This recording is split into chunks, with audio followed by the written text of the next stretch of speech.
What's up guys, my name is Dari and I hope that you're having a great day. A while ago I created a complete Laravel 8 course for beginners and I want to take it a step further by writing APIs in Laravel.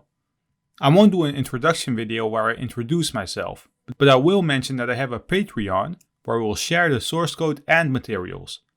And if you have questions about anything else, you can reach out to me on Instagram and support me there. That being said, let's get right into the actual content of this video. The first couple of videos will be purely theoretical.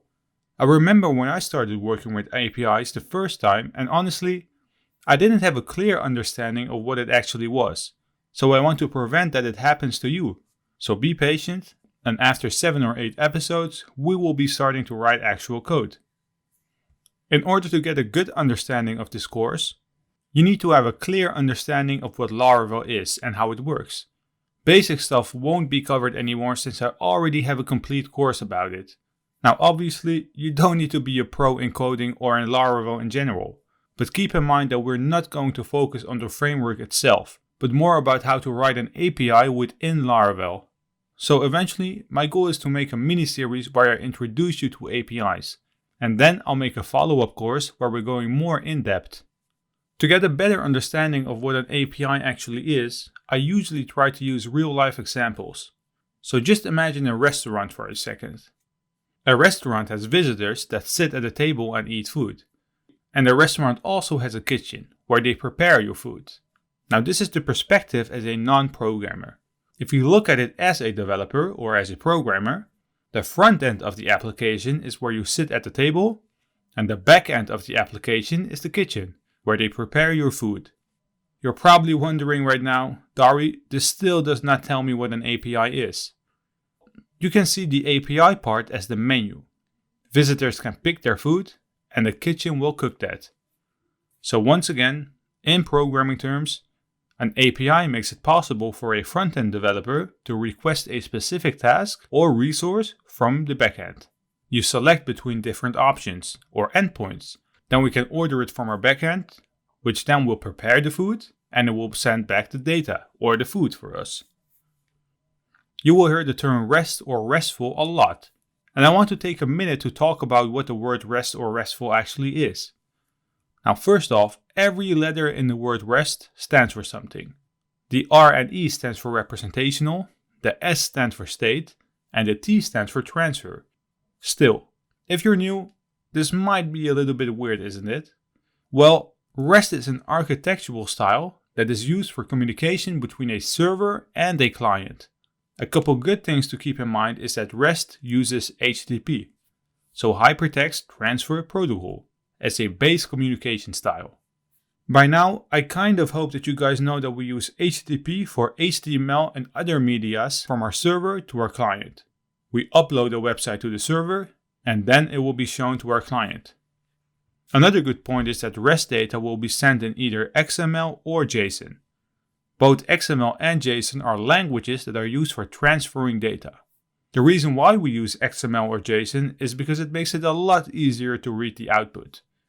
Why? Well, as you might know, XML and JSON are both used because it's readable by humans. In the next video, I will make a video where I will show you all the server responses.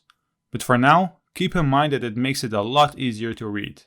Now you don't need to learn REST or RESTful, since it's a language itself. But as long as you understand, or a better word to use is adapt to HTTP, you will adapt to REST. Up until this point, we only gave compliments to REST and we haven't really talked about the disadvantages. Now REST is not stateful.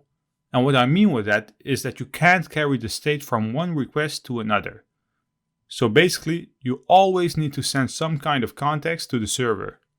You can't pull data from the server. And I think that this is maybe the most important point. You can't push data through REST, so you can only read. Now with that being said, this was it for this video. If you do enjoy my content and you want to see more, leave this video a thumbs up, and if you're new to this channel, please hit that subscribe button.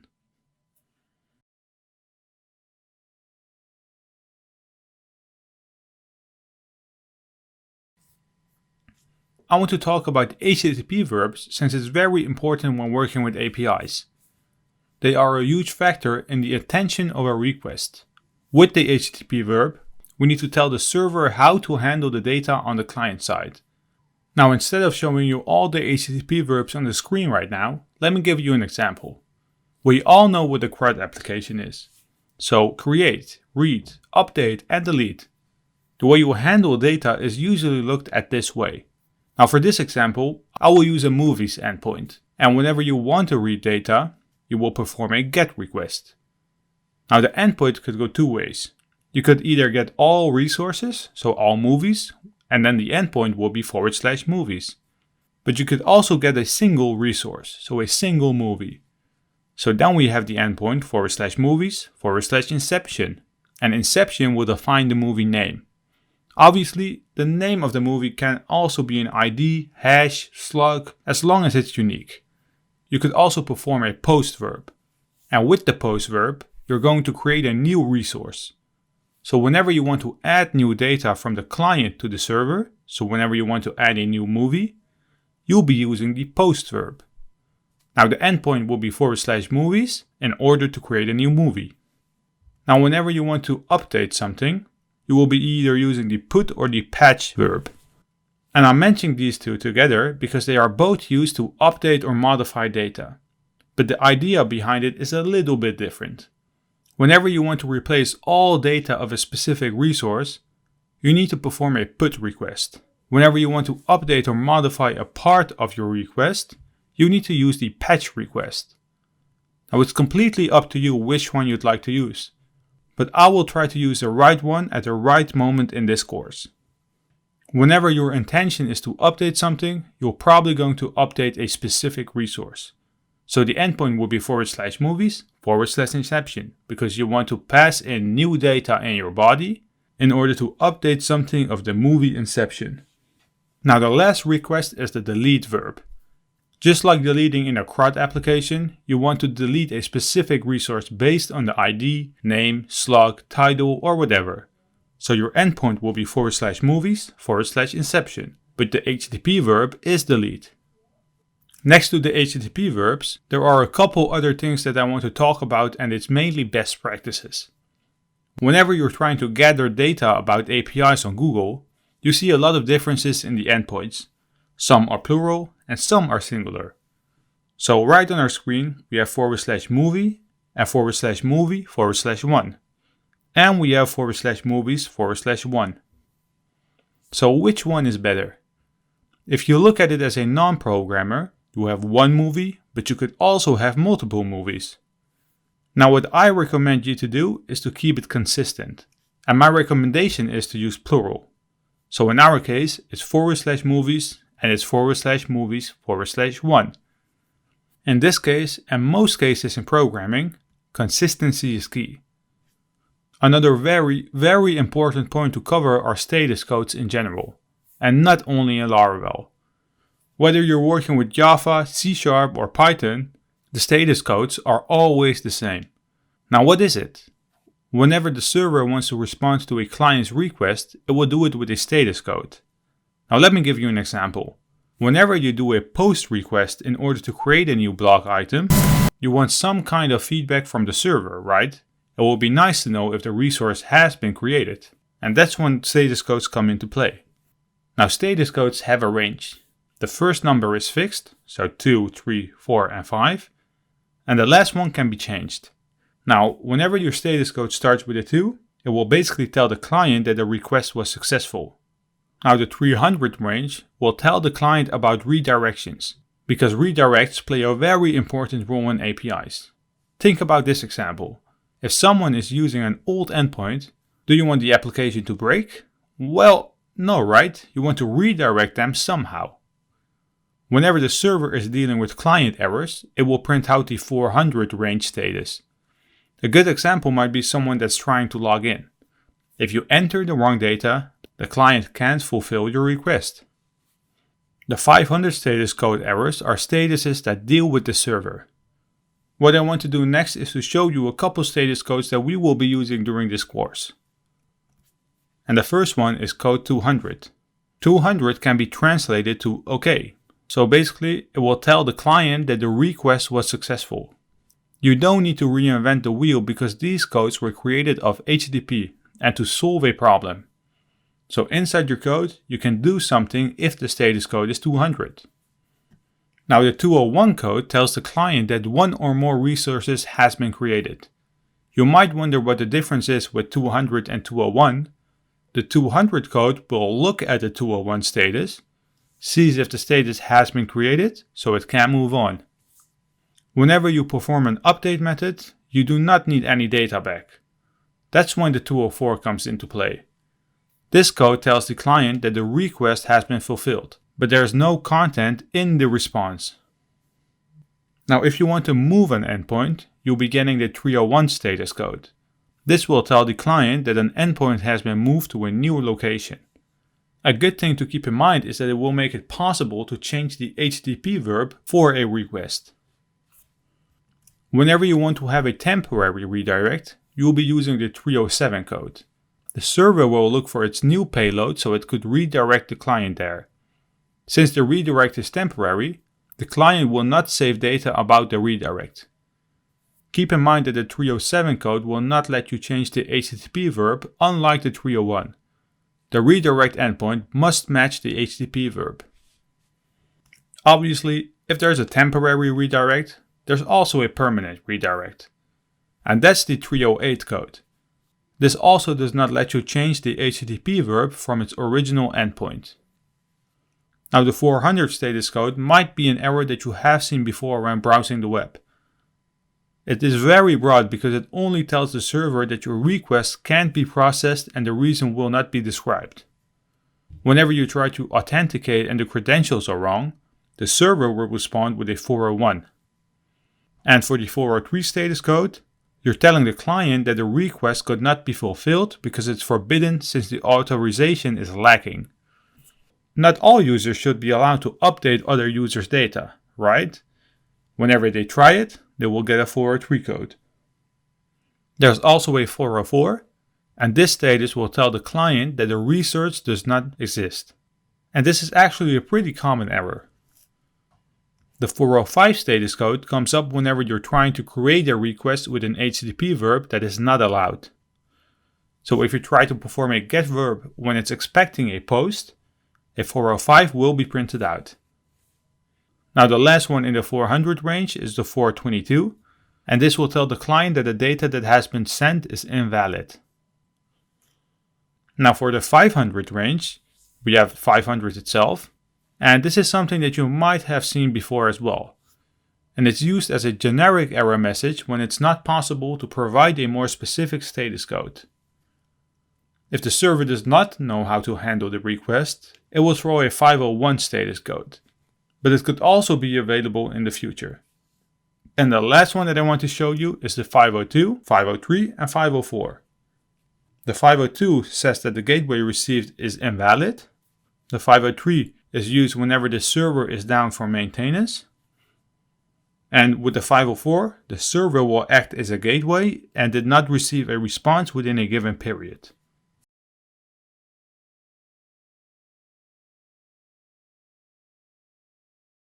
I want to dive a little bit deeper in what JSON API actually is.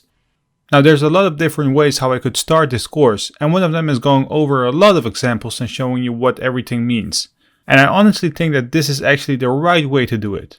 I don't want to cut off the actual programming videos later on with explanations of specific terms. So I want to do this in 1 or 2 videos and then we'll get right into coding. Whether you're making software in Java, C#, Python, or you're creating web-based applications in Laravel or PHP, there's a lot you need to think about regarding designing your software. Think about all the best practices you want to translate into your code, your application structure, the front end, your database, and way more.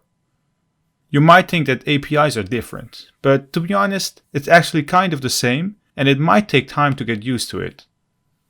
Now, a thing that will happen a lot are small little mistakes in your JSON file, since it's pretty common to make small typos. So therefore, I think it's good to go over the structure of your JSON file. The JSON API specification states that there must be a JSON object at the root of your document, which will represent the top level of your document. So let's look at an example that I created. Every JSON document starts with an opening curly brace and ends with a closing curly brace. Whether you're creating a new JSON document or you're going straight in the composer.json file, it always has an opening and closing curly brace. Let me show that to you. If I go to Visual Studio Code, you can see that I have my composer.json file open, and right here, you can see that it starts with an opening curly brace, and at the bottom, it has a closing one. The lines that you place inside your curly braces needs to have a comma to show a separation. As you can see right here, we have our ID, which is equal to 1, comma, type, which is equal to books, and names, which is the last one, does not have a comma. You can see that we have ID, type, and name. This is called a member, or even better, a member name. These member names have some rules that you need to follow. First off, it's case sensitive, so be aware of that. It needs to have at least one character, so you can't have an empty member right here. You can only use characters, and a member must start and end with a global character. Keep all your member names in lowercase and pick your own convention. Whether it's using snake cases, kebab cases, or camel cases, I recommend you to use snake cases. And mostly because whenever you're calling the toJSON method in your Laravel method, the model attributes will convert it into snake cases. So it's a good habit to get used to snake cases. Now on the left hand side, we are setting a member name equal to something. And in our case, it's the ID, type, and name who have a value. What we've covered so far is good. So let's take it a step further. You could also pass in an attribute, as you could see right here. And attributes that you pass on a resource object are pretty much the same as attributes you use on your Laravel model.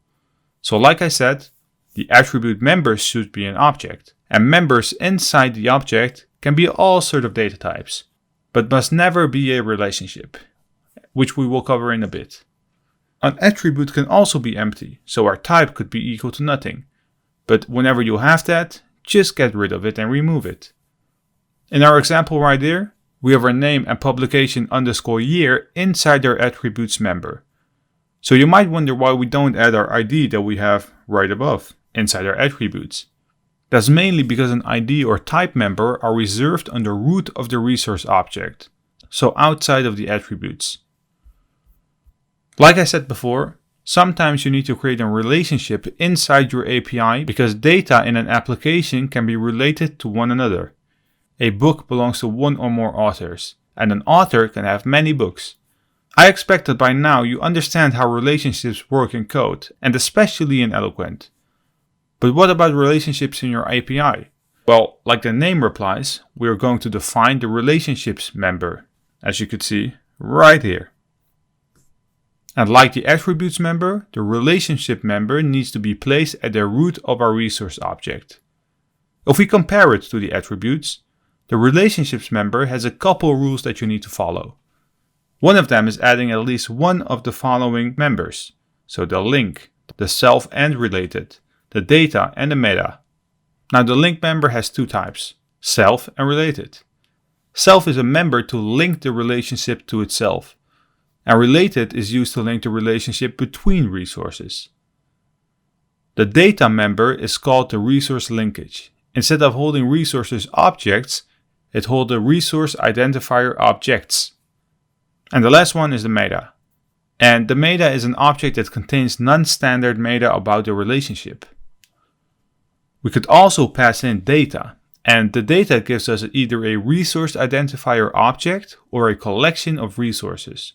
So in our case, we're getting back a collection of books. And as you could see on our screen, we have 2 books. Another feature that you use is pagination. You use this quite a lot if you work with large data sets. Whenever you're requesting a large data set, it can be quite a strain on the system to query. You can work around it by using pagination, and you can use pagination to chunk your page into smaller pieces.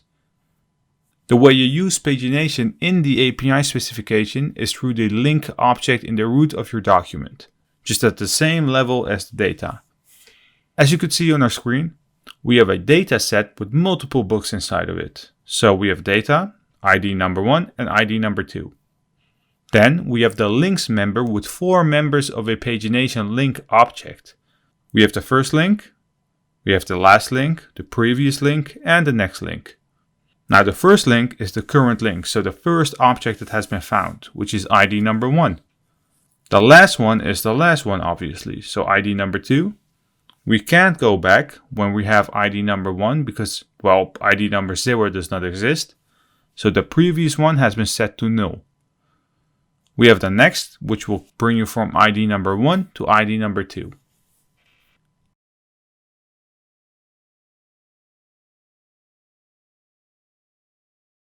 What's up guys, my name is Dari and I hope that you're having a great day.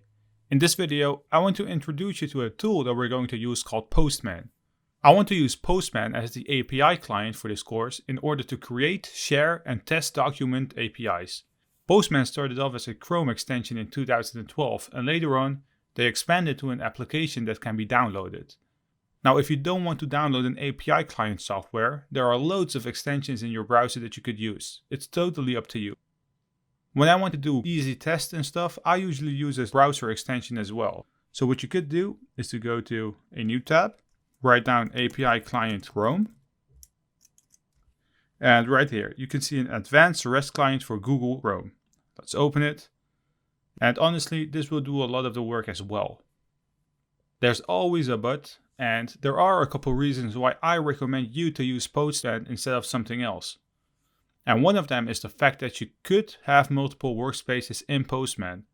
It also allows you to share a workspace whenever you're working in a group. And that's just a big benefit that Postman has. Whenever you have a group of requests, you can put them inside a collection in Postman. It also allows you to interact with a mock server, which is a feature that makes your API endpoints and responses. A very important fact is that you can monitor, or better to say, schedule automated tests that your API will perform. Now that I've mentioned some important points why you should choose for Postman, I want to start the download process. What you could do is to go to the official website, create an account where you could download it. But what you also could do is to go to the other tab, write down Postman download. And the first link is the postman/download link. So let's open it. Depending on your operating system, you can download Postman. But whenever you do that, you still have to have an account. And pause the video and come back when it's downloaded. Alright, as you can see at the bottom left, Postman has been installed. So open it. And let me go to a new window. It's extracting it right now. So this might take a second as well. Let me drag it to my desktop, close it off. You can see that Postman has been installed. So let's open it. Postman is an app that has been downloaded from the internet. So let's open it. And I also want to move it to the application folder. And this might take a second, so be patient and the login screen will come up. Let me zoom in. As you could see, we have our Postman set up right now, but what I want to do is to log in first. So I already have an account. If you don't, just create your account as you could see in the pop-up right there. So let me log in. Alright, let me close off the browser. And it's signing in via a web browser, so that's cool. If you have created an account or you already had an account and you logged in, you will be prompted with a greeting interface. If you're coming back for a second time, your screen will be something like what I have. The first thing that you want to do when using Postman is to create a workspace. And before I do that, let me actually zoom in a little bit. Alright. As you can see in the top menu, we have a button here called Workspaces. So let's click on it. And it has a default My Workspace because if we click on the 3 buttons, we can't delete it. So what I want to do is to create a new workspace. So let's click on it. What we need to do now is to give it a name. So let's say build, not in capitals, build APIs with code with Dari. Alright, I don't need a summary, but be aware that you need to set your visibility to personal. So you can only access your API. Now let's create a workspace. And as you could see, we have created our workspace right now. And we have a title right here, which is the title of our workspace, and right here as well. So you can see that we're inside our workspace. And that's it. We just created a workspace where we can mess around with our APIs. Now don't be overwhelmed with all the buttons that you're seeing on the screen right now. What I want to do is to go over the interface a little bit. Let me make it bigger. All right, and let me zoom in. Nah, it's all right. If we look at our interface, you can see that we basically have two windows. So the left one, that's this part with a light gray background color. And we have the right window, which is the white background one. Now, even though the left window is pretty big, let's just call it a side panel. And in the side panel, we will create our collections of endpoints for our API. Now, the main area, which is the right window, is the area where we do most of our work. In here, we could create requests, define the body of our request, and way more. So let me show you how that works. It's totally up to you. You could get started and create a request. Let me click on it. You can see that a new tab has been opened, or you could click on the plus sign, which I usually prefer. All right, and now we can close off the overview. And this is actually the window that we're going to use. So let me show you some important things that we need to know right here. As you can see right here, we have a drop-down menu. So let's click on it, where you could choose all the type of HTTP verbs you want to use. What we're going to do is to work with get, post, put, patch, delete, and that's it. We don't need the rest. So whenever you want to perform a post request, you just click on post. As you could see in the title, get has been changed to post as well. And whenever you want to delete or patch, you can easily change it. But let's set it to get now. Now next to the type of request, so the HTTP verb, you can see a big input field right here. In here, you need to write down the request URL. So this is kind of your endpoint that you need or where you want to perform a GET request on. Now right below the type of HTTP verb and the input field, so the buttons that we have and the query params, is something that we will cover later on. So I have found a URL that we could use to test some stuff out since I don't want to get right into creating our own API. Now inside the URL, let's write down https://gorest.co.in. Now, if you go to Google and search for test APIs, you can find lots of data. So this is the one that I have found. Let's say /public-API/users. What I want to do is to perform a GET request. So let's send the data. And this takes a second. All right. Let's make the panel a little bit bigger. What you can find in the body is a response document from the server underneath the request area. So let's see what's in here. Like I said in the last video, we have our curly brace right here. And we have our, let me scroll down, ending curly brace right here. So we have a code, which is 200, which is the status code that you can see right here as well. We have a meta, so our pagination. And we have a data array, where all the users of this API has been stored. What we see right here is called the response area. Beside the actual content that has been sent back, you could also see the cookies, which are empty right now, the headers, and the test results. But let's go back to headers for a second. Let me scroll up. Now, REST API often reads and sends non-content information using headers. And that's where we're in right now. And this is actually pretty important. Let me give you an example to make it more clearer.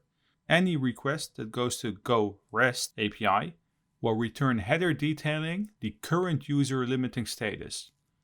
And take your time to just go over what's in the headers, but let me give you one example. We have content type right here, which is the application JSON. So the body is a JSON, which means that the content type needs to be JSON. Let me go back to the body for a second. And the next thing that I want to show you is the history, because I run into many situations where I once created a request URL and completely forgot where it was. A cool thing in Postman is the history tab, as you can see right here in the left panel. So let's click on it. Since we only have one request, you can only see one item right here. But imagine if you have a complete list right here with URLs. Another cool thing in Postman is collections. Sometimes you want to use a collection when dealing with Postman. So whenever you want to group related requests, you can click on collections at the top left panel, create a new collection, and let's rename it. Right click on it, rename my first collection. And what we could do is to add a request. Let's say that we have https:// or let's go back to the old tab And let's copy the entire URL. Let's paste it in. Let's send it one more time. Oh, I made a typo. I obviously need to print it out right here. It's a GET request. Let's send it. And we have the same body. And we have placed our request inside my first collection, which is pretty cool. Now, using collections might be different for different scenarios. Let me give you an example. I like to use a collection for my localhost APIs. So I usually create a new folder right here, rename it localhost, and then I have a new collection called, let's say, actual URL endpoints. The reason why I do this is to not have a messy workspace. I like to keep things together.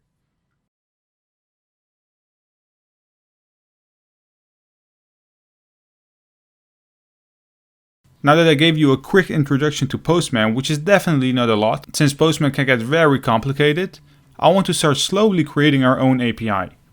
In order to get started, we need to create a project. So let's open our CLI. Let me make it full screen and let me zoom in.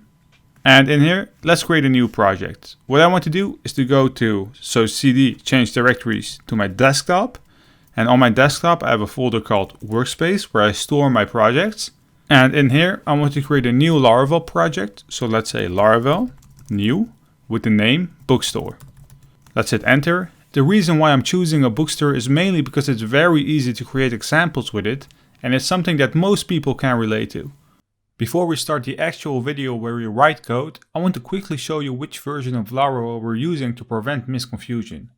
So right now, I'm inside my bookstore folder. And in here, I need to run php artisan -- version. And as you can see right now, we're running on version 8.36.2. That being said, if you're running into issues that are related to the Laravel version, this might be the reason why. What I want to do now is to open Visual Studio Code. So let's say Visual Studio Code. Let's open Workspace. And let's drag Bookstore right into VS Code. Alright, let me make it full screen. And let me zoom in as well. I don't need a welcome screen. What I want to do right now is to start out by setting up our database credentials, since we need to interact with the database. So let's open the .env file. Let's scroll down. We have our database connection, which is MySQL. The host needs to be localhost for me. So localhost. The port is alright. The database, well, we will create it. The username is root and the password is Dari. 1234 for me. Let's save the .env file and close it off. The next step is to create the actual database.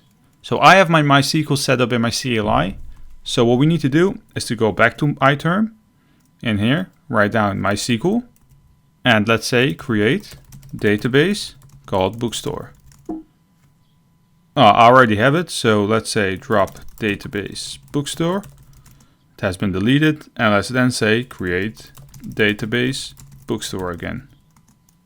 Now that we have our Laravel project and database set up, I want to install a package called Laravel Passport. And for the people that have worked with OAuth, Laravel Passport is built on top of OAuth 2. So it makes it possible for you to provide a standardized way of authenticating your API in Laravel. Have you ever worked with Google accounts, Spotify or Dropbox? If you have done that before, you need to authenticate, right? OAuth let any application access these applications that I just mentioned.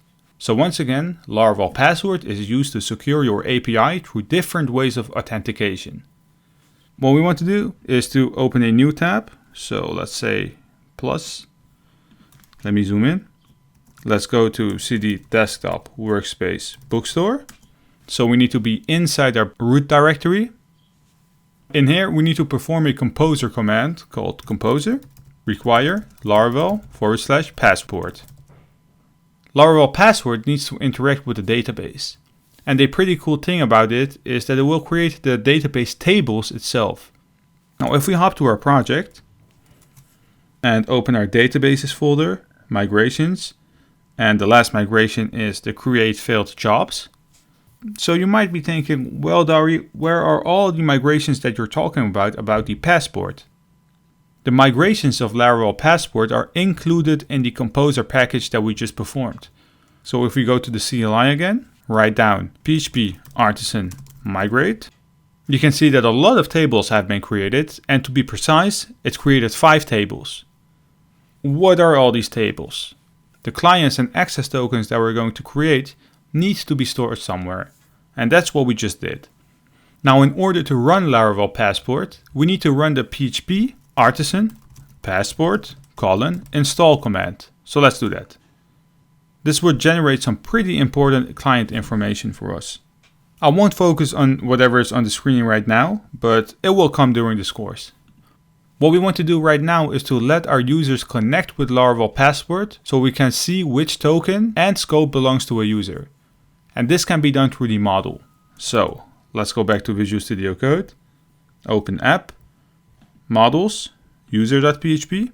First, we need to tell our model that we want to pull in a new class. So let's do that at the top of the file, right below our use statement. Let's say use Laravel \passport \has API tokens. What we need to do next is to pass in the has API tokens as a trait. So right inside our class, we have a use statement. After notifiable, let's add a comma, and let's say has API tokens. The next step is to go to our auth service provider in the folder directory providers and the auth service provider.php. Let's open it. And in here, we need to be able to revoke access tokens, clients, and personal access tokens. So first, we need to use the Laravel Passport model that has been pulled in. So once again, let's say use Laravel \passport \passport. In order to revoke the items that we need to call the passport routes inside the boot method right here. So let's get rid of the 2 comments and let's add a passport routes. The last thing that we need to set up for our Laravel Passport is a driver for our API authentication.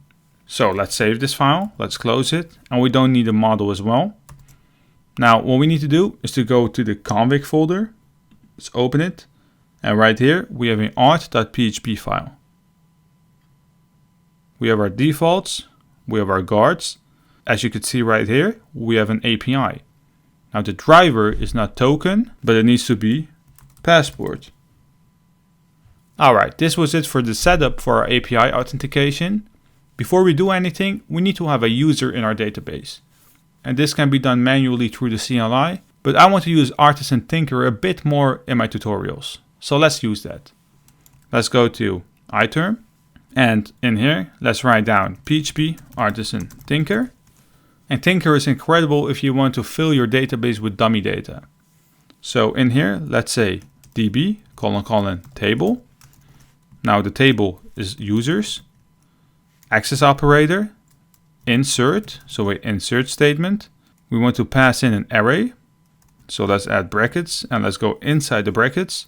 Single quotes, the name is code with Dari, comma, we want an email, and the email is info@darinazar.com, comma, and the last one is the passport. So let's say passport hash make, and inside the make method, let's add single quotes, 1, 2, Dari, 1, 2, 3, 4, 5. Well, let's say 4. We need to close it off with a semicolon. And what the hash make method actually does is basically hashing it in the database, but it hashes the Dari 1, 2, 3, 4 password. So let's hit enter. And we made a typo right there, which is pretty easy. And I can already see what I did. I forgot a single quote after users. Hit enter. And as you could see, the return value is true. Now let's exit it. Let's open the MySQL tab and let's say select all from users. Let's use bookstore and let's then say select all from users. And as you can see, let me zoom out. We have a new ID with ID number 1 with the name code with Dari, and our password has been hashed. We have completely set up our environment and project with the Laravel Passport as our API authentication. I want to go a bit deeper into APIs.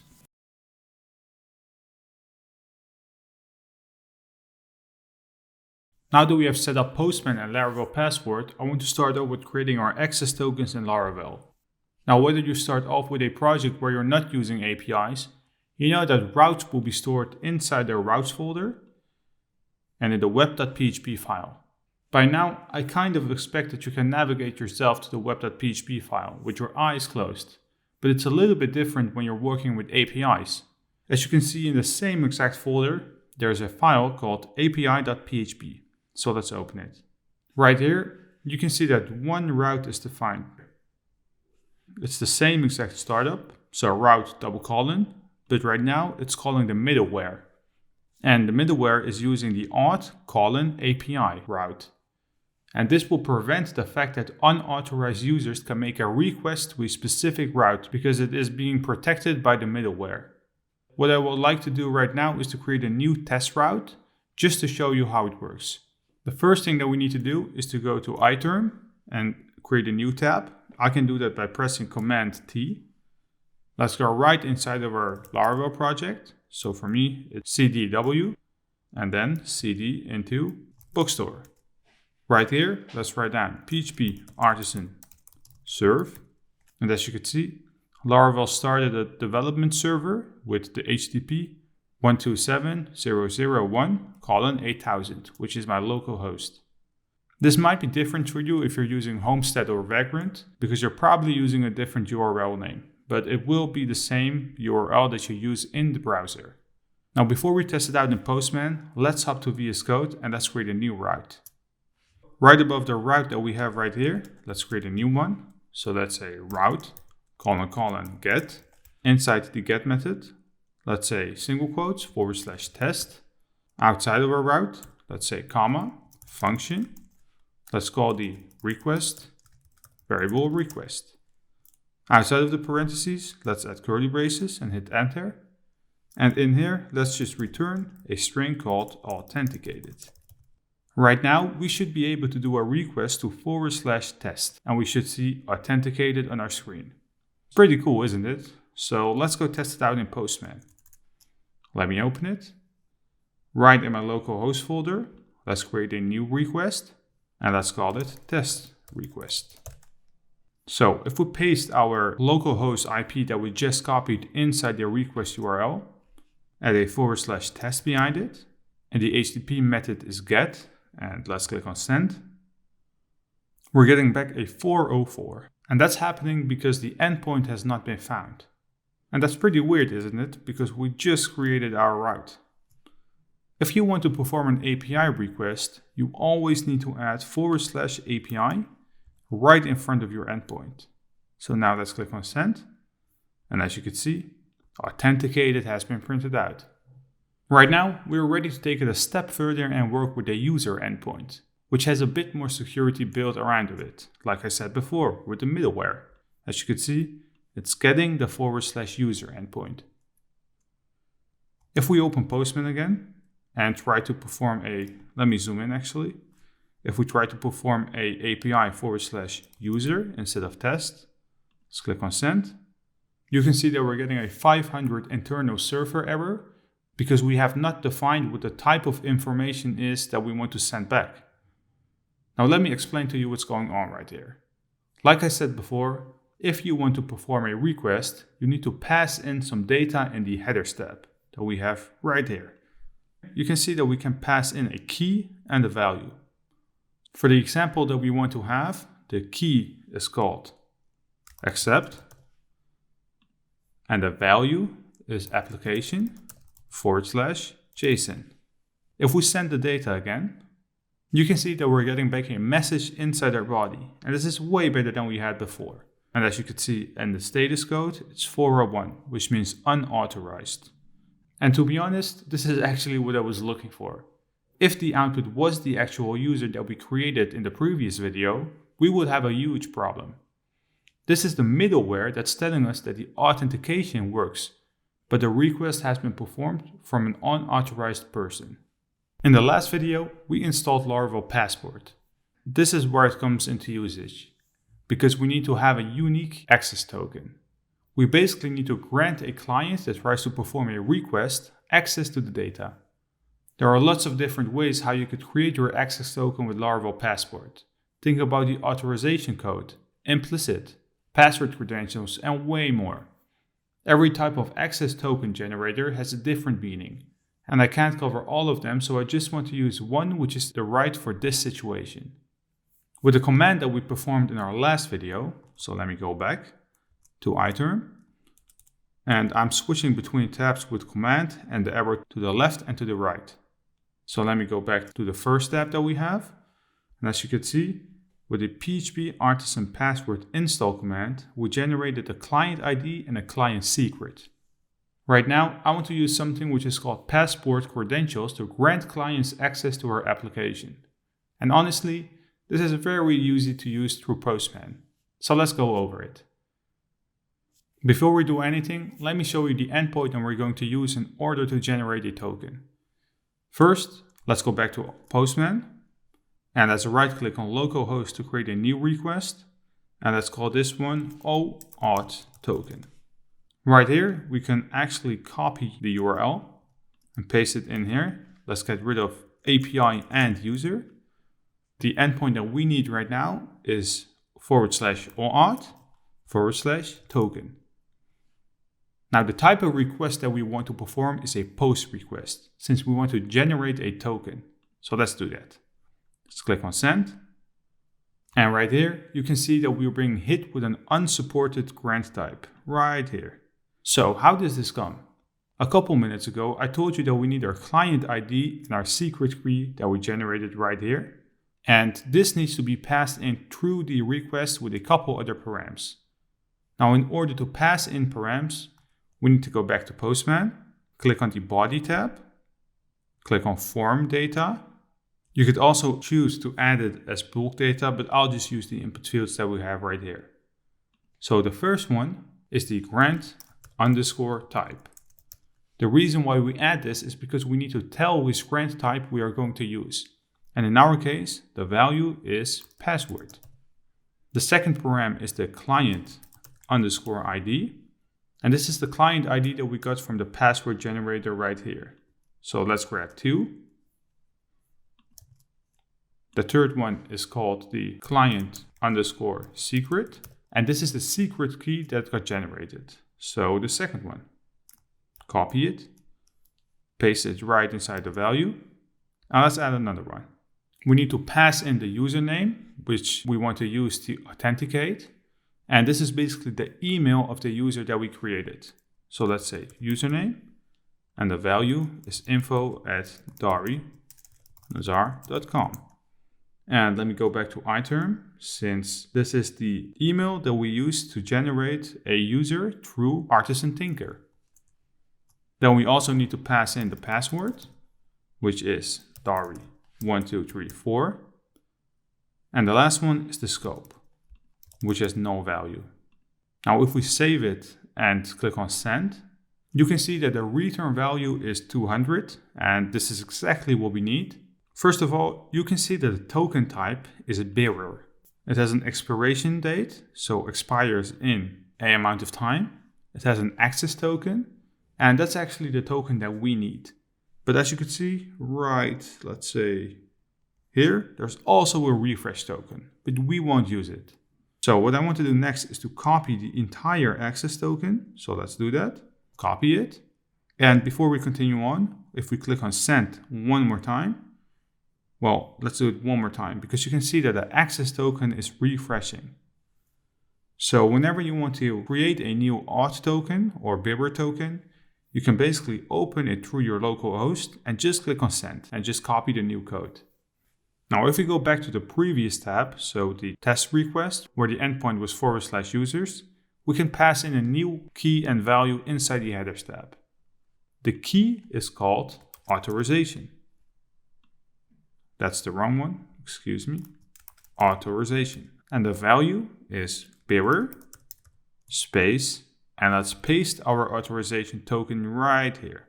If we request the data right now, so let's send it, we pulled in the user that we created through Artisan Tinker. Before I wrap up the video, I want to change up our route a little bit. So let's go back to Visual Studio Code. Let's get rid of the test route because we don't need it.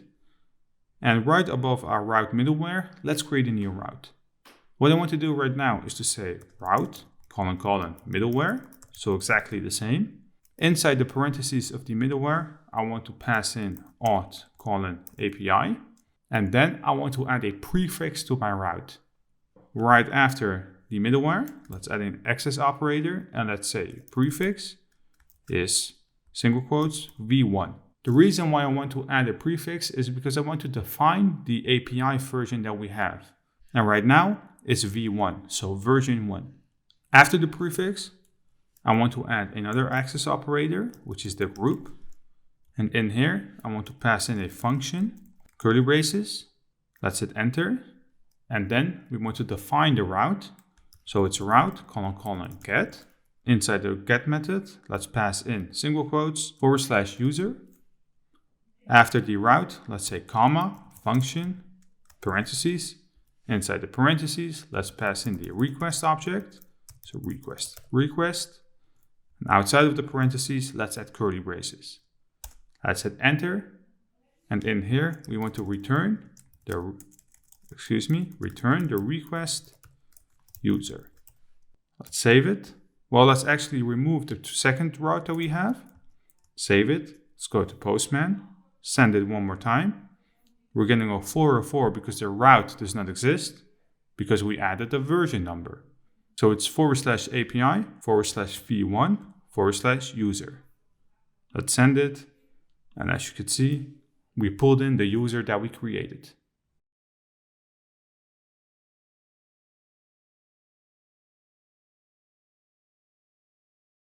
Now that we have set up pretty much everything that we need, I want to start off building our resources. Whenever I write an application, I usually write some stuff out that might be useful during the build-up of the application. If we brainstorm a bit about the application that we're going to create, we obviously have books since we're going to create a bookstore. So let me add some comments over here. So a book belongs to an author, right? So we need an author's resource. So what more? We have a user that creates books. So where do we start with? Let's think about that for a second. We can start off with a users table since the books are not implemented. A book has a lot of different relationships, which makes it a bit more complicated to start there. On the other hand, we have authors. An author does not need a book to start with. So, in my opinion, we need to start off by creating the authors and then the books. Right now, we are finally ready to write some code. And since we already have everything set up, I want to start off creating a model and set up our database. So let's hop to the CLI. So iterm. And in here, so inside our bookstore directory, let's write down php artisan make me a model. And a pretty cool flag that I haven't talked about on this channel is the dash. So space -a, which will create a model, database migration, factory, and a controller for us. I also want to add another flag, which is the space -r flag. And this will make a resource controller. And this is pretty important since we're going to create a REST verb from the beginning. So we need to give our model a name. So let's say space author. Hit enter. And as you can see, our model, factory, migration, seeder, and controller has been created. The issue that we have right now is, well, let's hop to Visual Studio Code and let's open our controller, is that our controller is singular. And this is not the best practice to use for a controller. So let's open it and let's change the class name to authors controller and let's rename the file. So let's say authors controller, so plural. For now, we don't need the authors controller. So let's save it and close it off. And let's actually get rid of the two comments as well. We are ready to set up our database migration right now. What we could do is to open our database folder, migrations, and we need a last migration because it's the last created migration. Let's open it. And right here we have a schema where we're going to create the authors table. I want to keep it very simple right here. We do need an ID, and in between an ID and timestamp, let's add a new column, so table. Let's give it a string, and the name is name, so the author's name. The auto increment ID will come from Laravel itself and the timestamps as well, so we don't need to touch anything else. So let's save it, let's close it off. The last thing that I want to do is to open our author model, so let's do that. And right below our use factory, let's say protected variable fillable is array, and we only want to pass in the name. Adding the protected fillable will make sure that we can add the name when we use a create method on our Eloquent quest, since it's mass assignable right now. So let's save it and let's close it off. And I think that we're ready to migrate our database. So let's open iTerm, let's write down PHP artisan migrate. Let's hit enter. And as you can see, the authors table has been migrated. A couple minutes ago, we also pulled in a factory, as you could see right here. So a factory has been created. And what I want to do is to use that to add some test data.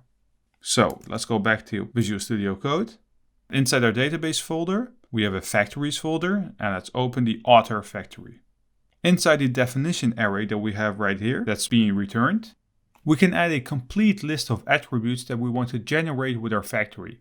In our case, since the ID and timestamps will be auto-created, we only need to say that our name, so in single quotes, is equal to this, the faker class, name. Now the faker package that we're calling right here can be used to generate fake data for emails, phone numbers, addresses, names, and way more. So it's pretty cool. In order to call our factory, so our authors factory, we need to have a database seeder. And as we can see in the CLI, the seeder has been created as well. Right here, you can see a folder called seeders. Let's open the seeders folder. And in here, you can see two files. We have the author seeder and the database seeder. We need to start off with the database seeder.php file. So let's do that. And let's get rid of the comment that we have. Inside the run method, which is the only method that we have right here, we need to call the author seeder that we have. So let's say this, call it. And inside the parentheses, let's say author seeder class. We're not done yet. Let's save it first because we need to open the author seeder. And we need to do something inside the run method of the author seeder as well. First, we need to call the model that we want to associate our author seeder with. So obviously that's the author model. So let's say \app \models \author Then we need to call the factory model. So let's say factory parentheses, which accepts one param. The param is basically the number of rows you want to create. So in our case, let's just say that we want 5 authors. And in order to create the rows, we need to perform an access operator on the factory model and call the create method. Some of you guys might probably think, why are you adding the entire path inside the run method? We could put it inside the use statement as well, but since we're only going to use it once, we could write the entire path inside our run model. Let's save it, and we're ready to perform a migration and seed in our command. So let's hop to the CLI, and let's write down PHP artisan migrate space /seed. Let's hit enter. And right now we're having an error message. So let's go back and let's see what's going wrong right here. So start off with the authors factory. I think I didn't save the file, so let's do that. Let's go back to iTerm. And if I perform the same command again, you can see that our database has been seeded. Now to double test it, let's go to MySQL. Let's say select everything from the tables that we just created called authors. Let's hit enter. And we added 5 authors in our database. The data that I have on my screen right now will definitely be different than yours, since these are all randomly generated. Now that we're done with the database and migration, we are ready to set up our routes. So let's go back to Visual Studio Code. Let's close off the authors factory and both seeders. Right under the route that we created right here, let's create a new route. So whenever you want to pull in one specific author, your endpoint will be author / a specific author ID. So let me add that. This is the route for one specific author.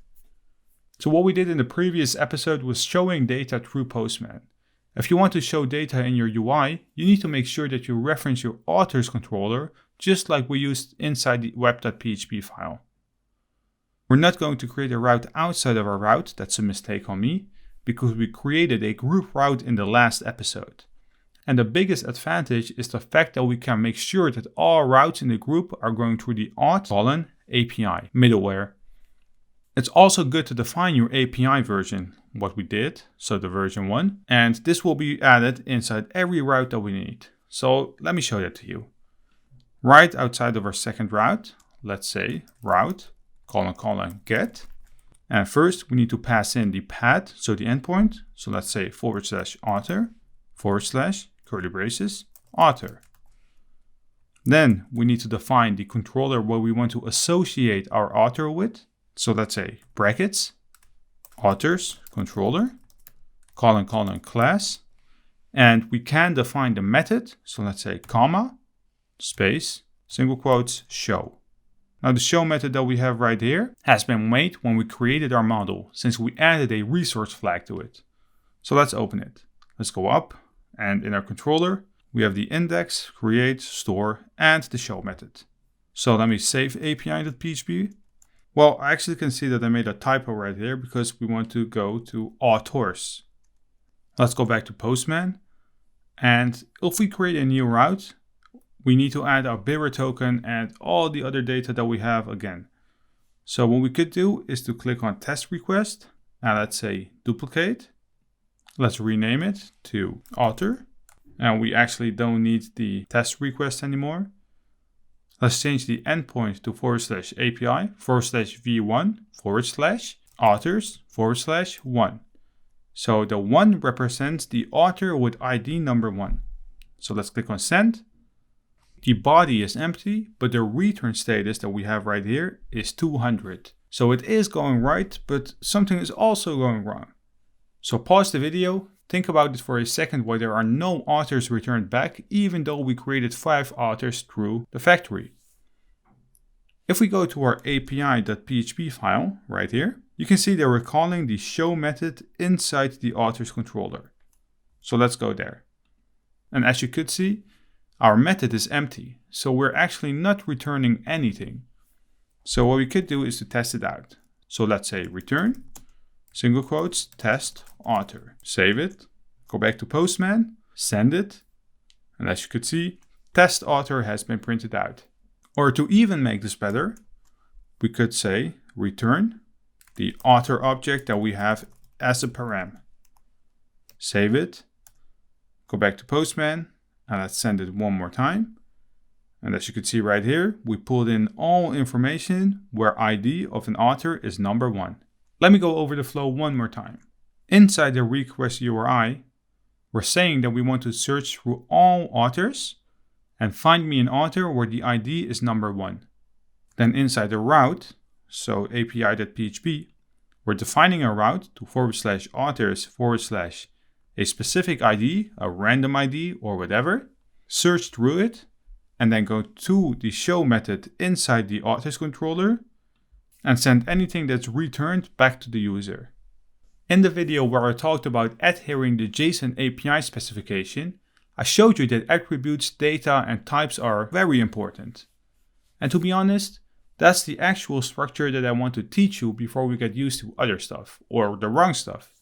So the first thing that I want to do is to show you the simple way, which is not completely correct, but it's good to start with. First things first, let's get rid of the author object and let's return a response, access operator, JSON. Inside the JSON method, let's add an array, so brackets. And in here, we need to create a data member that will contain the resource object data that represents our model. Let's say in single quotes, data is equal to another set of brackets. We can set up the way we want to see data inside Postman.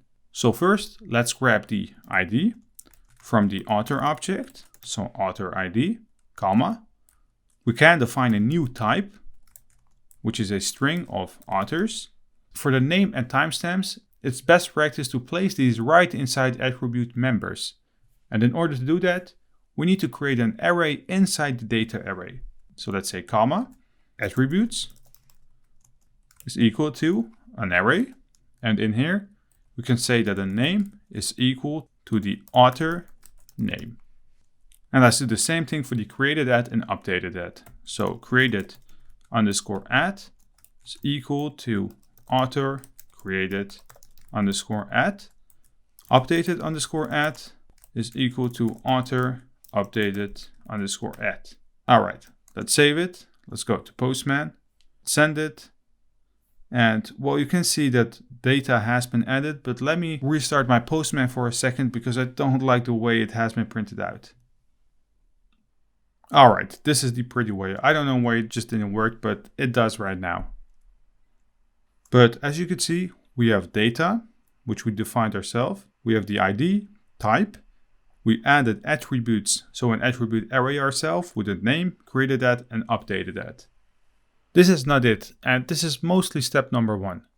The best way to do this is to create an API resource. So we could easily define how we want to transform our models into API resources. So let's create a resource. Let's go to the CLI. Let's write down PHP artisan make me a resource called authors resource. Let's hit enter, and our resource has been created successfully.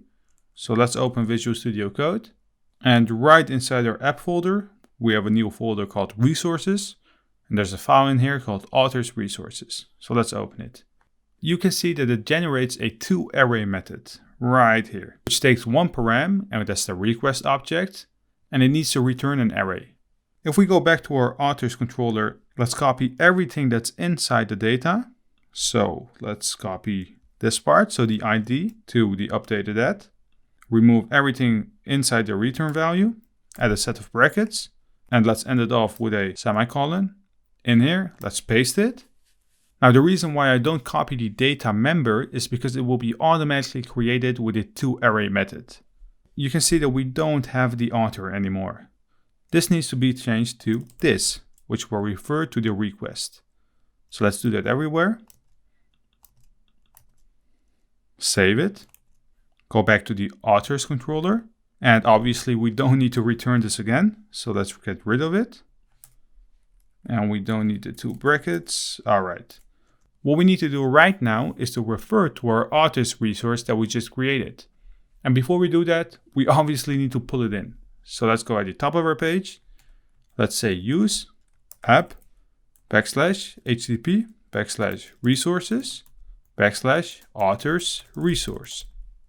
Now let's go back to the show method and let's return a new instance of the authors resource. We need to pass in the author because the author's resource accepts a request. So let's say author. And let me actually save all files. All right. Let's go back to Postman. Let's click on send. And as you can see, the same information has been printed out on our screen, but we clearly cleaned up our code. Now, before I wrap up the video, I want to show you one more thing that's important to remember. If we go back to our authors resource, you can see that we're passing in the ID of an integer. You can see that we're passing in the ID as an integer because it's pulling in the ID, which is an integer, from the database. If we open Postman one more time, you can see that the ID is an integer as well. But according to the JSON API specification, IDs must be a string. Now, in order to change this up, let's go right in front of the keyword this. Let's add a set of parentheses. And inside the parentheses, we can define the data type. So in our case, let's just say string. Save it. Go back to Postman. Click on send one more time. And we have converted our ID to a string.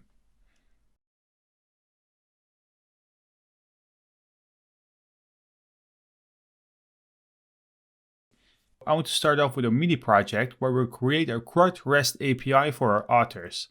So if you're interested in supporting this channel and you want me to continue on creating tutorials, I have created a Patreon where you could get subscriptions and you will get more benefits such as a private Discord group where we could help each other out.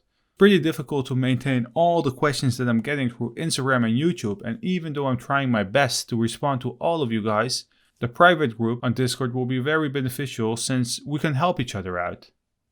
Laravel has a pretty cool API resource functionality built in that can help you to transform single resources and collections of resources. In the next few episodes, I want to focus on a bookstore where we have authors, books, and users. In this video, I want to specifically talk about the authors controller that we had in the previous video. By now, I expect that you guys have a decent understanding of Eloquent since we're going to use it right now. If not, I have a 45-minute video where I go in depth on Eloquent, which could be pretty useful for you. Since our authors controller is a resource file, we are using a CRUD type of application. So inside the index method at the top, we're basically going to print out all authors. And in order to do that, we need to have the same approach as the show method.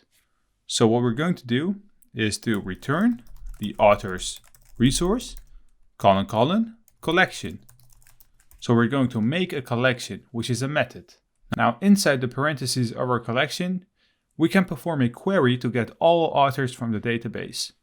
So let's say author, all, to get me all authors. If we save it and go to Postman right now, change the endpoint to /authors, click on send, you can see that we're getting a 404 error message. And this is happening because we haven't defined the route. Let's go back to Visual Studio Code. Let's open the api.php file.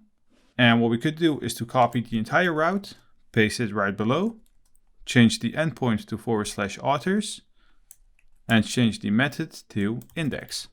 This is not something you want to define for every single route that you have. So we could easily use the resource list instead of defining every single endpoint. So first let's remove both paths that we have.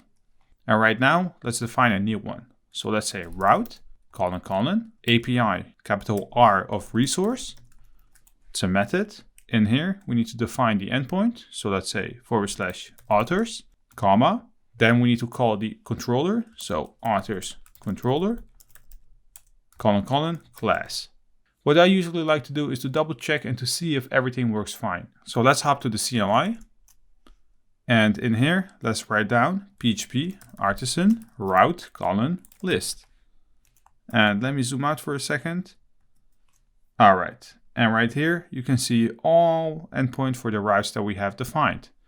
And as you can see, we need the index method. So the name is authors.index. The endpoint is API /v1 /authors, and it's referring, so the action, to the @index method. Let's test it out in Postman one more time.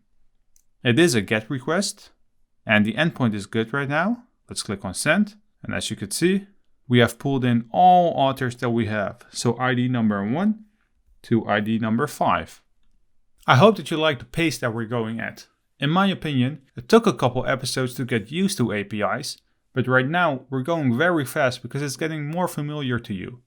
Now that we have found out how we could show a single resource or all resources from the database, I want to take it a step further by creating a resource. So how does this work? Whenever you create a blog, you basically need to have input fields where you enter data and then you want to send it back to the database.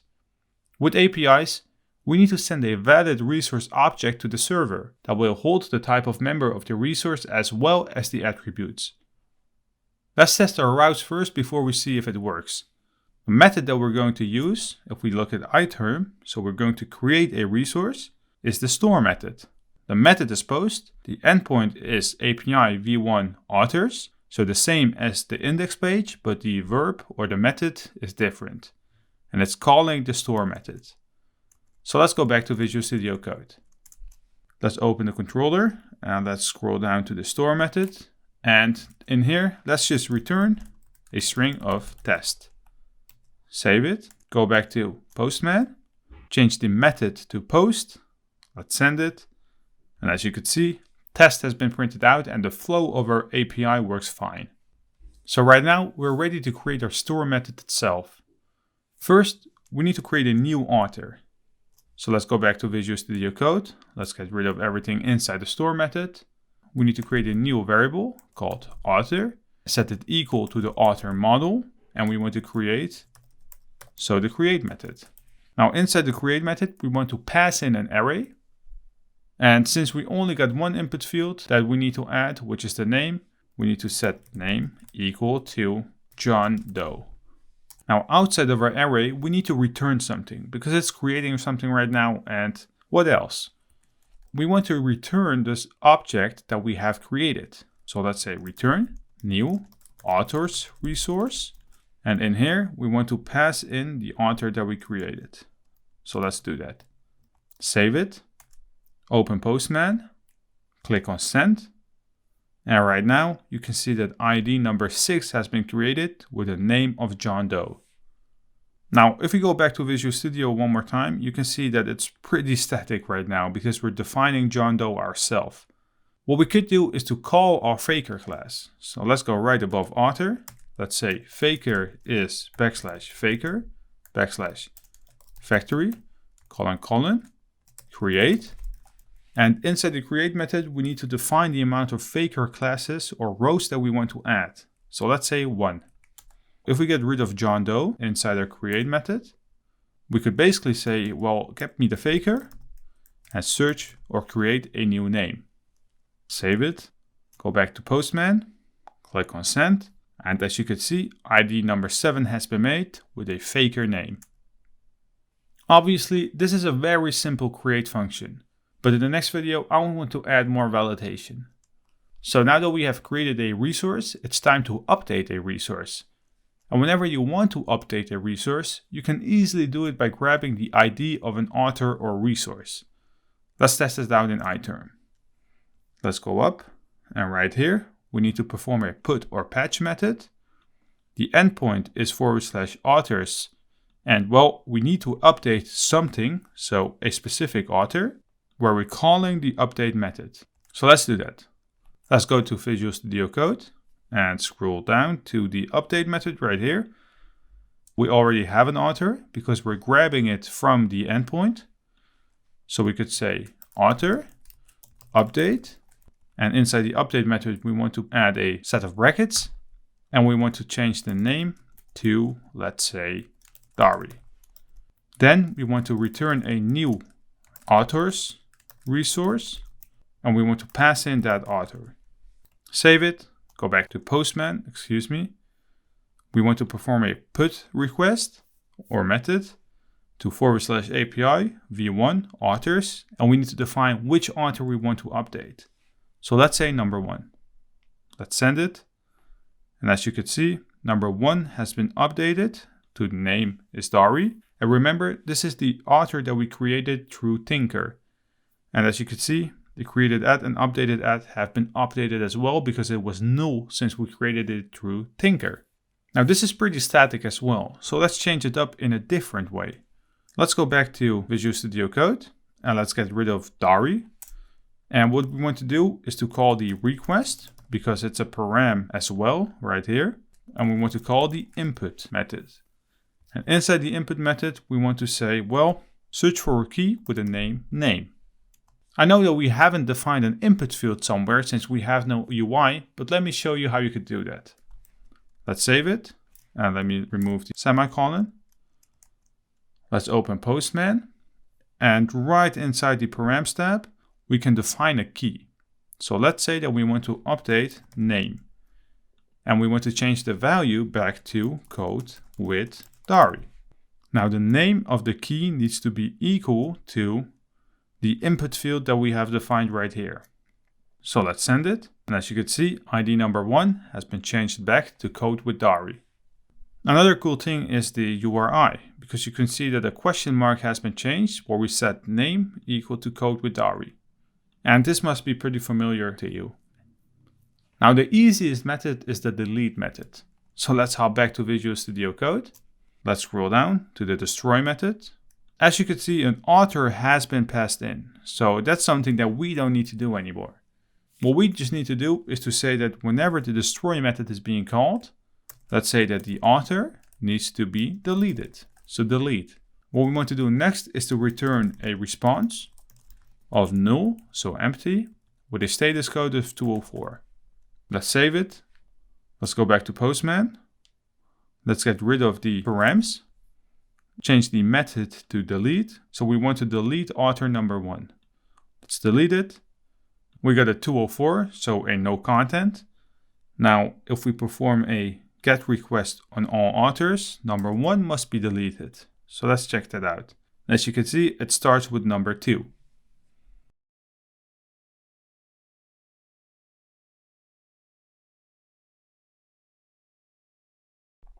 So far, we have created the index method where we show all authors right here. We got the show method where we print out one specific author. And we also have the update and delete method, so the destroy method.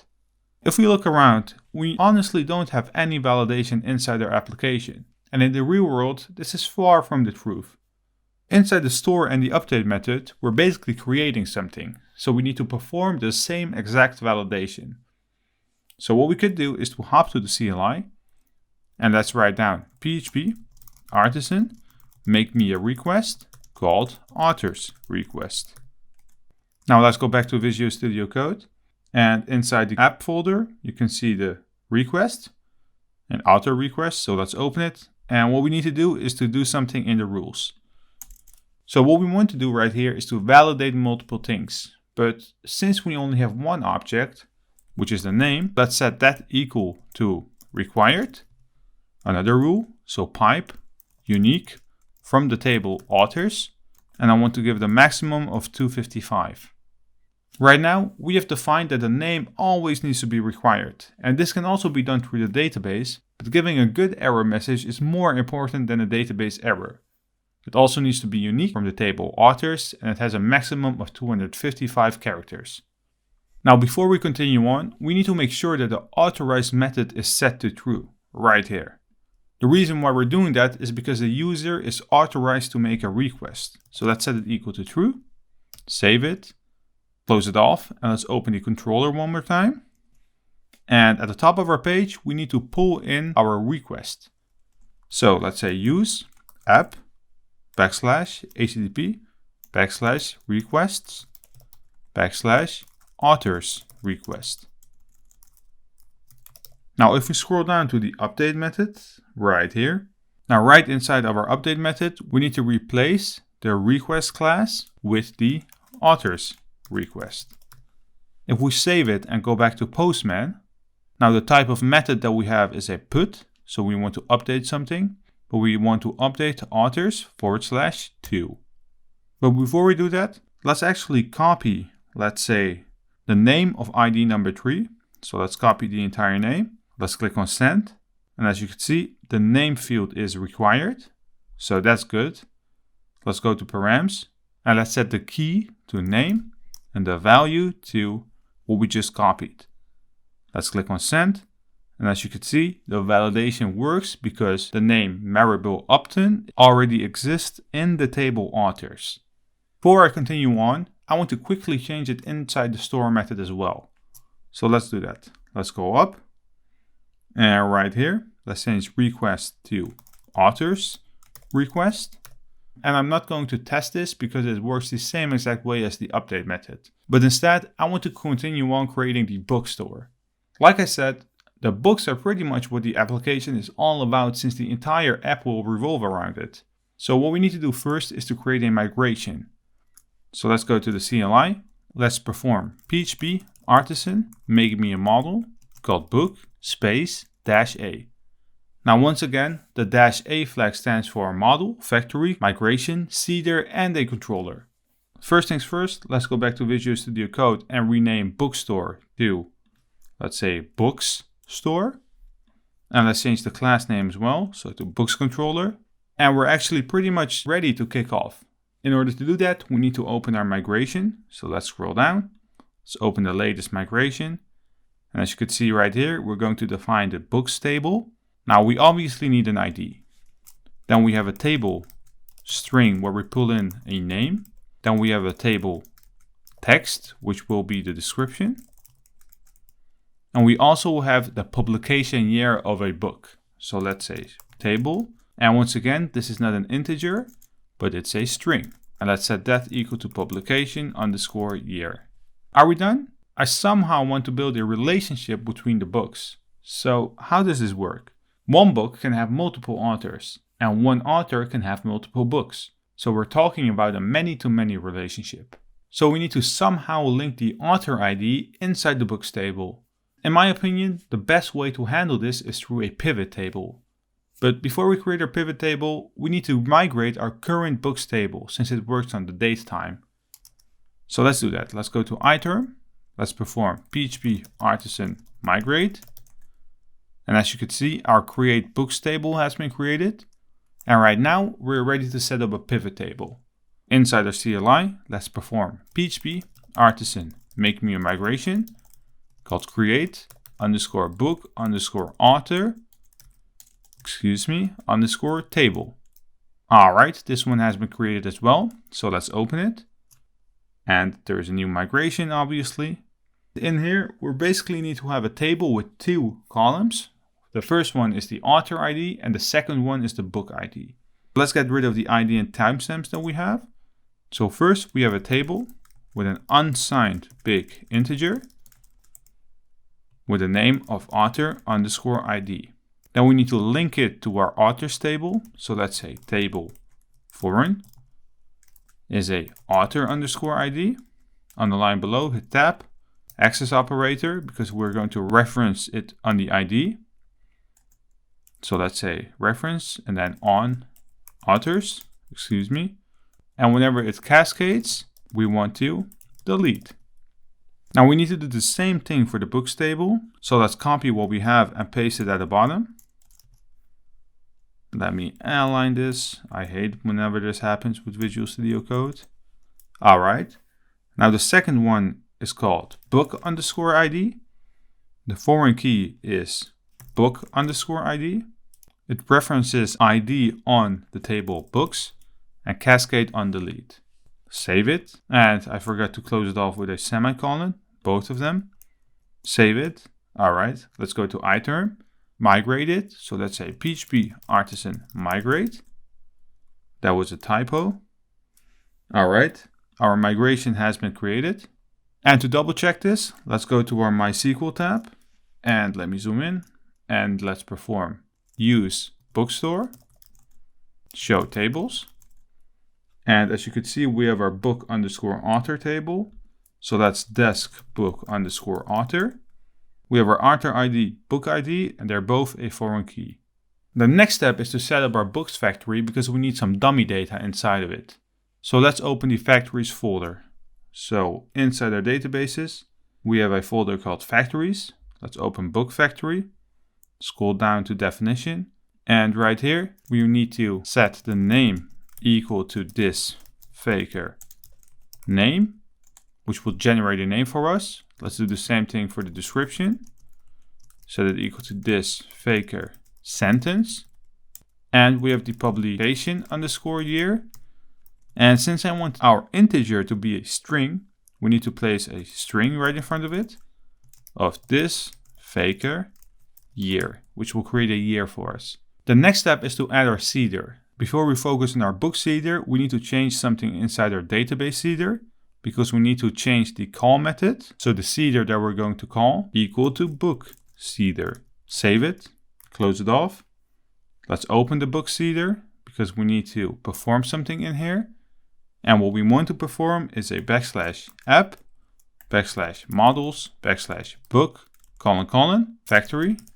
We want to create 5 rows and we want to perform a create. Let's save it. Let's go to iterm. Let's open the other tab that we just had. All right. And here we need to migrate it and seed it. So let's say PHP artisan migrate space -- seed. And as you can see, it has been seeded. Now let's double check this. So let's go to the MySQL tab again. Let's select everything from books. Well, something went wrong right here because we're missing. I'm not sure if I saved the file. So let's roll back it. Let's say PHP artisan migrate rollback. One more time. So we rolled back twice. Let's go to Visual Studio Code, save the file. Let's close them all off. All right. Let's go to iterm. Let's run PHP artisan migrate. Let's go to MySQL. Let's select everything from books again. Well, that's desk books. And as you can see, the name, description, and publication year have been added. What we need to do right now is to seed it one more time. So let's hit the arrow up. All right, it has been seeded. Let's open MySQL. Let's select everything from books again. And as you can see, we have 5 new rows in here. Now, just like with the authors, let's open our model because we need to set the attributes that we're having inside a fillable array. So let's do that. Let's open the book model. Right under the has factory, let's create a protected variable called fillable. And let's set it equal to an array. And we want the name, description, and the publication underscore year to be filled in. Save it. And I actually think that we're ready to set up our route. So let's open the api.php file. We can duplicate our /authors endpoint. So let's do that. Let's change the second one to /books. And don't forget to change the controller to books controller. And let's pull in the books controller at the top. Let's duplicate it. And let's change the second one to books controller. Save it. Close off the file.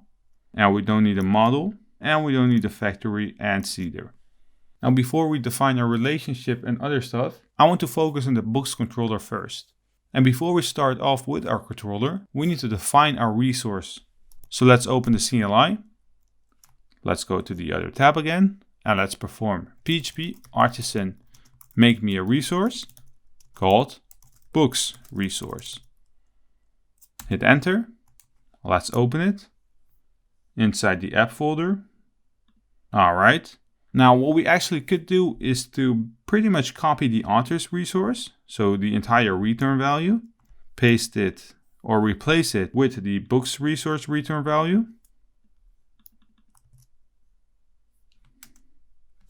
Now, what do we have? We do have an ID. The type needs to be books and we have attributes. We do have a name. But we also have a description. So let's set that equal to this description. And these are the columns inside the database. And we also have a publication underscore year, which is equal to this publication underscore year, comma. I think this is it, right? We have a name, description, and publication year. Now let's save it, close it off. Let's hop to our controller. So books controller. And right inside of the index method, let's return a authors resource, collection. And inside the index method, we want to show all books. So we need to return a books resource, collection. And we need to pass in the books model. So book, all. Now let's save it. Let's open Postman. Let's change the endpoint to /books.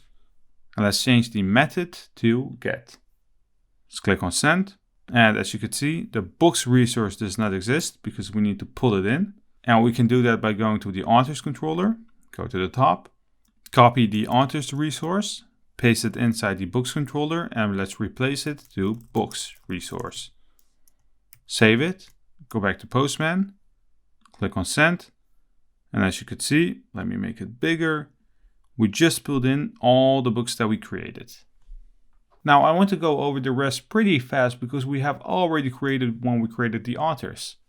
So what I want to do is to open the authors controller, go to the store method, copy the entire store method, and paste it inside the store method of the books controller. Now we do need the faker class, but we're not going to create the author but the book. We're going to call the book model. We do need a name, but we obviously have a description, which we will get from the faker sentence. And we have a publication underscore year that we're going to pull in from the faker year. We're not going to return an authors resource, but we're going to return a books resource. And we're going to pass in the book. So variable book. Save it. Go back to Postman. We're going to hit the /books endpoint, but we're going to perform a post method. Click on send, and as you can see, a new book has been created. Now the next method is this show method, and this is very easy. we're going to return a new books resource, and we're going to pass in the variable book because we're grabbing it from the URL. Save it, go back to postman. Let's say that we want to pull in book number 1, but it is a get method. Click on send. And as you can see, we have our book number 1. Now the last two are the update and delete method. So let's copy it once again from the authors controller. All right. Paste it inside the books controller. Change author to book. We're going to update the name. We want to update the, well, let's actually duplicate it twice. All right, the second one is the description. And the last one is the publication _ year. Now the input name is name. Second one is description. And the last one is publication _ year. Save it, back to postman. Change the method to put. We were going to update ID number 1, so the one that we have on the screen right now. And we need to pass in params. So the first one is the name. Let's set that equal to Laravel for beginners. Let's set the description to course created by Dari.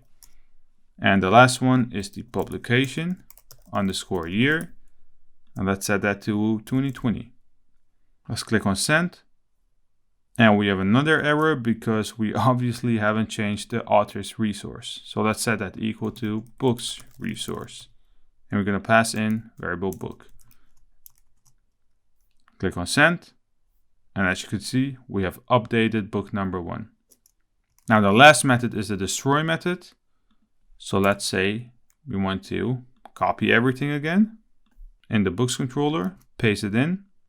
We're going to delete a book with a response. Now the book that we want to delete is a delete method. We don't need all the params in the URL. All right, and let's say that we want to delete book number 6. Click on send. And as you can see, we get a 404 no content. I think that we're pretty much ready to work on our relationships. Now the issue that we have is that we're using a pivot table. So how do we get data inside the table? There are lots of different options, and I honestly still haven't figured out which is the best way. So for now, I want to fill a pivot table through the CLI. So let's go to MySQL, and in here, let's say insert. Well, let's actually say desk book _ author. All right, so we have an author and a book ID. So let's say that we want to insert into book _ author, the author _ ID, comma, book _ ID, with the values of, let's say, 2 to book number 1. Hit the arrow up, and let's say then we want to assign author number 3 to book number 1, and let's do one more. So let's say ID number 4 for the author to book number 1. All right, let's select everything from our book _ author, and this looks fine. And we're ready to set up our relationship. The best way to do that, in my opinion, is to create a new model for our pivot table. So inside our CLI, we're basically going to say PHP artisan make me a model called book author, and we're going to pass in the -a flag. All right, let's go to Visual Studio Code. Honestly, whenever I deal with pivot tables, I usually define the table that I'm going to use. So let's open the model. So the book author. We have a protected variable table, which is the book _ author. Let's save it. Let's open the book model, because right here, we're going to define a relationship to the author. So first, we need to define the method, public function author. We're going to return this has many true. We have to pass in some params in here. So let's go inside the parentheses and hit enter. Now the first one in single quotes is the author model. So let's say \app \models \author, comma, on the line below, the book author, so the pivot table. So let's say \app \models \book author, comma. Then the next 4 are actually optional, but I prefer to use it. So let's say single quotes, book _ ID, so the current model in the pivot table. add a comma. On the line below, we need to pass the related and current model ID, which is both ID for us. So let's say ID, comma, ID, comma, and the last one is the related model ID in the pivot table. So in our case, it's author underscore ID. Save it, close it off, and let's go to the show method. Let's see where it is. I completely lost it. All right, right here. Let's actually return, let's say, book, author right here, just to see what the output is. Save it, go to postman, and let's say that we want to get book number 1. Click on send. As you could see, we have 3 authors, so Holly Klein, Marble Upton, and Dr. Alfred Keeling. And you can see that we're getting it through the Laravel true key. So this is the data through our pivot table where we find the user that created the book. Now this is obviously not how you want to output it. What we want to print is inside our attributes the author names. So let's define the return value inside the show method. So let's say return a new instance of the books resource. And let's pass in variable book. Save it and let's open our books resource. Under the name, let's add a author. We could pass it as an entire array of attributes. So let's actually do that first. So let's say this author. Save it, go to postman, click on send. And as you can see, we have our book ID number 1 with the authors. Opinions differ right here, but I actually don't care about the created at, updated at, and the Laravel true key. So let's change it up since we only want to show the ID and the name. Let's go to our model. So our author model, and right below our protected fillable, let's create a protected variable hidden, and let's set it equal to an array. Let's go inside the array and hit single quotes. And right here, we can basically define what we don't want to show the user. So let's say Laravel underscore true underscore key. Then we have the created underscore at, and we have the updated underscore at. Save it. Go to postman, click on send, and as you can see, this looks way better. Before I wrap up the video, I got a little exercise for you and I want you to let me know in the comment section down below how you fix the issue. I want you to create a relationship from the authors to the books, so the other way around. Now that being said, this was it for this video. If you do enjoy my content and you want to see more, leave this video a thumbs up, and if you're new to this channel, please hit that subscribe button.